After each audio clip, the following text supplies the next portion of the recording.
Glycolysis जो हमने main detail में डिस्कस करनी है। तो ग्लाइकोलाइसिस ग्रीक वर्ड है, ये ग्लाइकोज का मतलब होता है शुगर, लाइसिस का मतलब होता है स्प्लिटिंग, ब्रेक डाउन। तो इसमें ग्लूकोज को तोड़ा जाता है।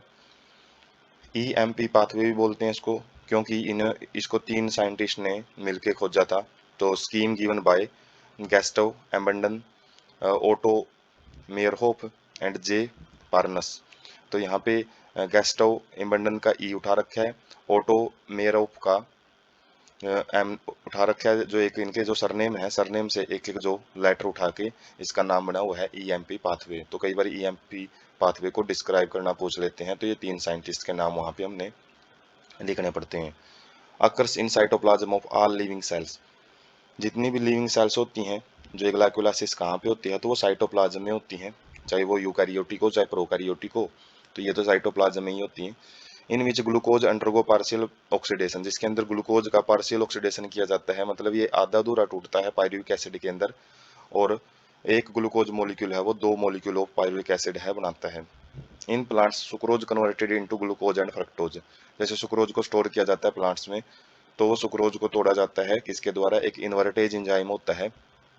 और इन्वर्टेज में जब सुक्रोज इन्वर्टेज एंजाइम सुक्रोज को ग्लूकोज और फ्रक्टोज में तोड़ता है, तो ये मॉलिक्यूल है फिर आगे ग्लाइकोलाइटिक पाथवे है, जो भी ग्लाइकोलाइसिस के अलग अलग स्टेप होते हैं, मैकेनिज्म होते हैं, उनके अंदर ये पार्टिसिपेट करते हैं।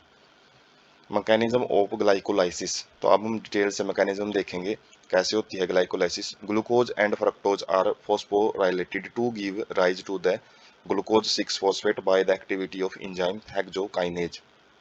तो सबसे पहला स्टेप क्या होता है, जो ग्लूकोज है या फिर फ्रक्टोज है, उनके ऊपर फास्फोरस का एडिशन किया जाता है, उसी को बोलते हैं फास्फोराइलेटेड। और जिसकी वजह से 6 पोजीशन पे जो फॉस्फेट है वो ग्रुप आता है, फॉस्फोरस ग्रुप आता है, जिसकी वजह से इसका नाम हो जाता है ग्लूकोज 6 फॉस्फेट या फिर फ्रक्टोज 6 फॉस्फेट। और किस एंजाइम के द्वारा एडिशन होता है, ये हेक्सोकाइनेज एंजाइम होता है, जो कि फास्फोरिलेशन करता है।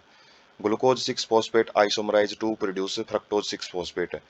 और जो सेकंड स्टेप है, यदि हम ग्लूकोज यूज कर रहे हैं तो उसको किस में बदला जाता है, फ्रक्टोज 6 फॉस्फेट में। और यदि फ्रक्टोज ही यूज कर रहे हैं तो उसको तो एक बार हमने जब फास्फोरिलेशन करवा दिया तो फ्रक्टोज 6 फॉस्फेट बन जाता है। तो ग्लाइकोलाइसिस में फ्रक्टोज 6 फॉस्फेट सेकंड नंबर का स्टेप रहेगा, यहीं से आगे की जो प्रोसेस है दोनों के लिए कॉमन रहती है, चाहे वो ग्लूकोज यूज कर रहे हैं हम चाहे फ्रक्टोज यूज कर रहे हैं।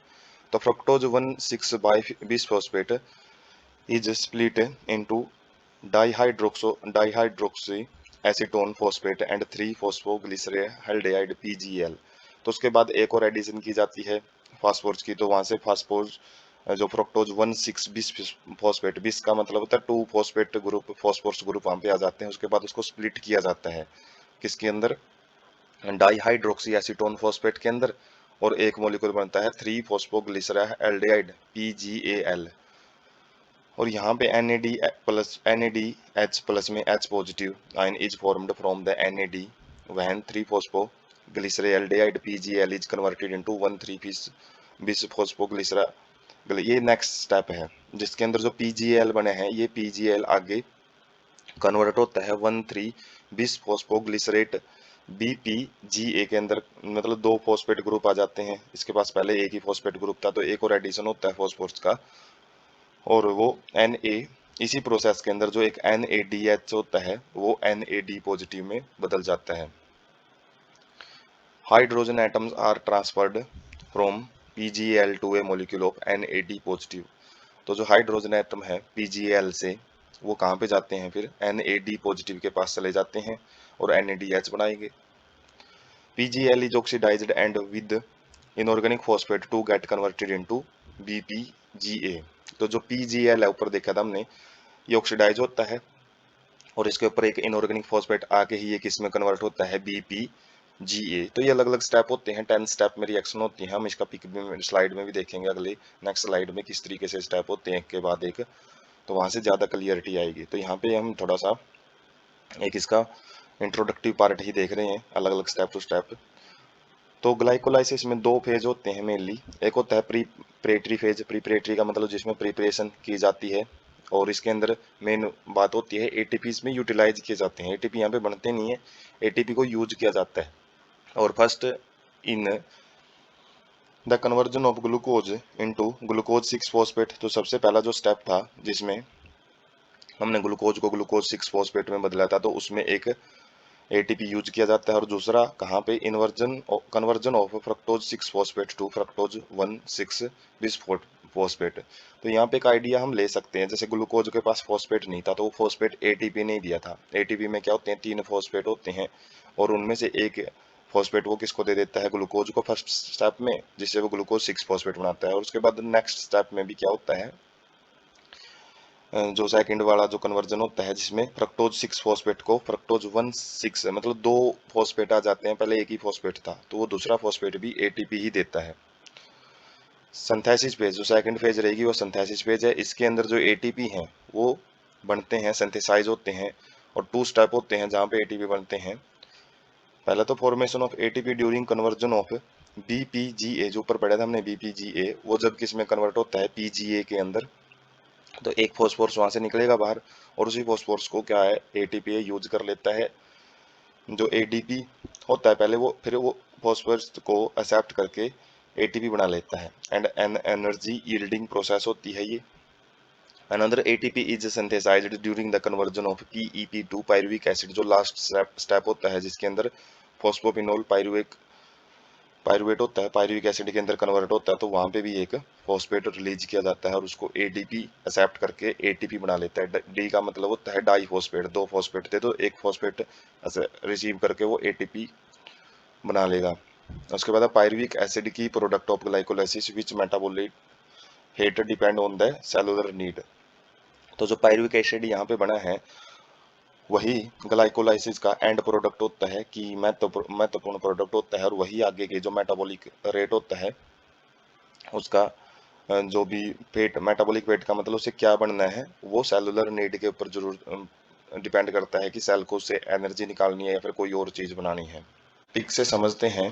जैसे ग्लूकोज है, ग्लूकोज हेक्सोकाइनेज एंजाइम के द्वारा ग्लूकोज 6 फॉस्फेट में कन्वर्ट किया जाएगा, जो सबसे पहला स्टेप होता है, और इसमें एक एटीपी यूज किया जाएगा, मतलब एडिनोसिन ट्राइफॉस्फेट, 3 फॉस्फेट लिए हुए हैं, और किस में कन्वर्ट हो जाता है ये, एडिनोसिन डाइफॉस्फेट के अंदर 2 फॉस्फेट रह जाते हैं, और एक फॉस्फेट जो है वो किसके पास चला जाता है, ग्लूकोज के पास, तो ग्लूकोज 6 फॉस्फेट के अंदर ये कन्वर्ट हो जाएगा। और उसके बाद ग्लूकोज 6 फॉस्फेट को फॉस्फोग्लूको आइसोमरेज एंजाइम क्या कर देता है, फ्रक्टोज 6 फॉस्फेट में कन्वर्ट कर देता है। आइसोमरेज ही है, बस ये थोड़ी स्ट्रक्चर चेंज होगी, फार्मूला सेम ही होता है इनका।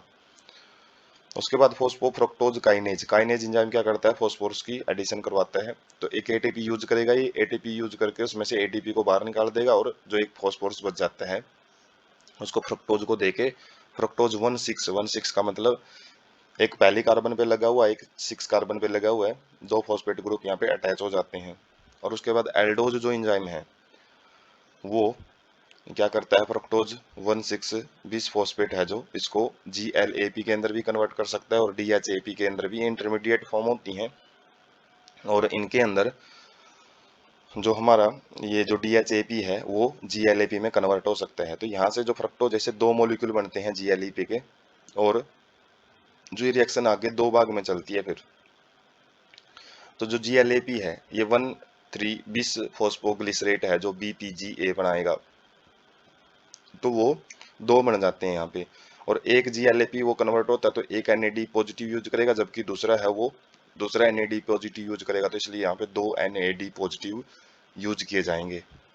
और उसके बाद के जो स्टेप है वो यहाँ से समझ सकते हैं, जैसे यहाँ पे हमने 1,3 बिस फॉस्फोग्लिसरेट बनाया, तो उसको फॉस्फोग्लिसरेट काइनेज एंजाइम, और ये काइनेज क्या करता है फिर, फॉस्फोरस की फॉस्फोरस को रिमूव करता है। तो काइनेज एंजाइम क्या कर सकता है, फॉस्फोरस की एडिशन भी और फॉस्फोरस की रिमूवल भी कर सकता है।